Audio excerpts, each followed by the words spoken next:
आदिलक्ष्मी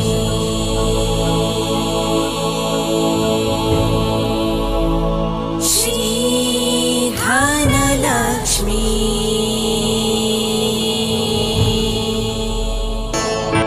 सुमनसवन्दित सुन्दरि माधवी चन्द्र सहोदरि हेममये मुनिगणमण्डित मोक्षप्रदायिनि मञ्जुळभाषिणि वेदनुते पङ्कजवासिनि देवसुपूजित सद्गुणवर्षिणि शान्तियुते जय जय हे मधुसूदन कामिनि आदिलक्ष्मि जय पालय माम्।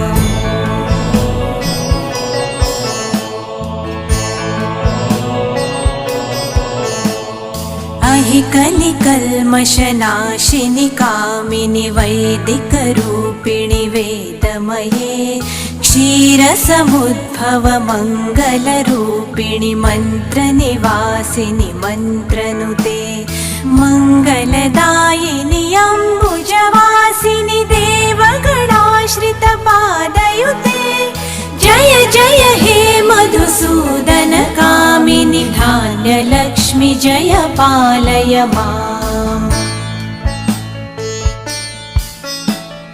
जय वरवर्णिनि वैष्णवि भार्गवि मन्त्रस्वरूपिणि मन्त्रमये सुरगणपूजित शीघ्रफलप्रद ज्ञानविकासिनि शास्त्रनुते भवभयहारिणि पापविमोचनि साधुजनाश्रित पादयुते जय जय हे मधुसूदन कामिनि धैर्यलक्ष्मि जय पालय माम्।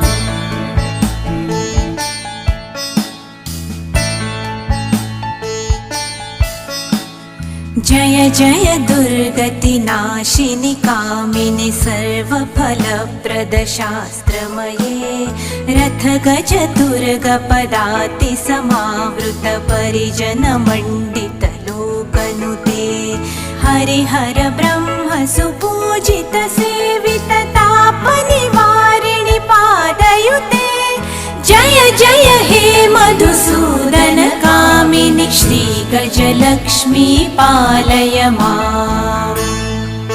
ऐ खगवाहिनि मोहिनि चक्रिणि रागविवर्धिनि ज्ञानमये गुणगणवारिधि लोकहितैषिणि सप्तस्वरवरगाननुते सकलसुरासुर